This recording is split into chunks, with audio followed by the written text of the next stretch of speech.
Hey everybody, so this is an article on the effects of dams on wildlife species from a website called Fanimal and done by an Olivia Wyatt. So I think we all know what a dam is, so I'm going to go down here to why it matters. First, the damming process changes the composition of the water and negatively transforms the ecosystems. According to the National Oceanic and Atmospheric Administration, rising temperatures in dammed waters limit the ability of species of cold water fish like salmon to inhabit them. Dams may also result in a lack of oxygen in the water, an excess of nitrogen causing animal death, and eutrophication. Eutrophication takes place when there are too many nutrients in a body of water, resulting in an overabundance of plant life growth. This excessive growth releases too much nitrogen and phosphorus, which causes animal death due to lack of oxygen.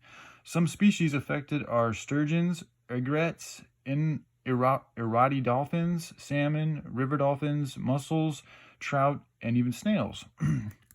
What needs to be done? We must provide better stewardship for our local rivers. Many people have called for removal of dams, and there have been a constant discussion between government officials and the people who speak with respect for these bodies of water. For decades, federal protection plans have been constructed to remove dams or to work on protecting the fish, ultimately to just be shot down and ruled against. In 2013, Obama's Salmon Protection Plan for the Columbia and Snake River dams was rejected by Judge James Reddin, and in 2014, another one of those federal plans was rejected by Judge Michael Simon. On top of that, current policy changes have resulted in the removal of lessening of many of the programs protecting these species, while at the same time negating efforts to remove dams and provide solutions for deaths due to damming.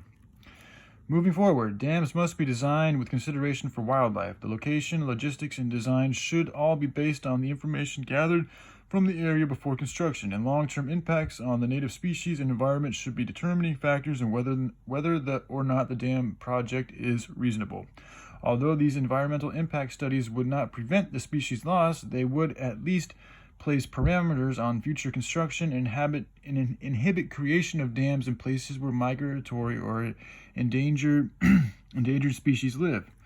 For the past century, people have been trying to come up with effective solutions. These have ranged from an experiment in the 1970s at the Snake and Columbia River, where they flew the fish over the dams and deposited them into their spawning areas, to constructing fish elevators at the Grand Calais Dam. Obviously, those initiatives are not conventional, but they are a few solutions for the dams that have already been constructed and tested as viable options. Our primary focus should be dam removal, but this option is extremely costly and often receives immense pushback from communities. The removal of dams is the most beneficial solution to the species extinction problems inflicted by damming. Once removed, the river is able to return to a state where the ecosystem can normalize, temperatures and gases stabilize, and fish and other creatures can return to their original migratory and reproductive patterns. Another solution would be the creation of parallel river passages or the addition of fish ladders, as pictured below, next to the constructed dams to act as a sidebar for fish and wildlife to pass through to make migration possible for them. This is a great idea, but it also is costly and ineffective for many species such as salmon and mussels. Fish ladders do not take into account the other toxic conditions that dams create for wildlife, like extreme temperature escalation, the excess nitrogen and lack of oxygen, the eutrophication, and many other issues. The earth offers such biodiverse ecosystems and waterways. However, it is such a shame dams have destroyed our precious wildlife for this long.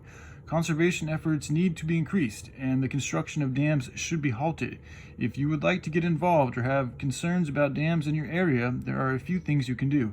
While there is legislation about dam and their removal, it is not often publicized through media outlets. Currently, most legislation is focused on dam safety in response to the 1972 National Dam Inspection Act. Incorporating awareness of animal safety into these legislations could be the key to keeping animals in the forefront of these conversations.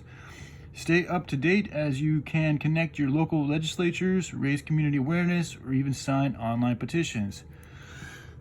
Sources: Environmental America, FEMA, International Rivers, National Oceanic and Atmospheric Administration, Fisheries, Northwest Power and Conservation Council, Oregon Public Broadcasting, United States Geological Survey.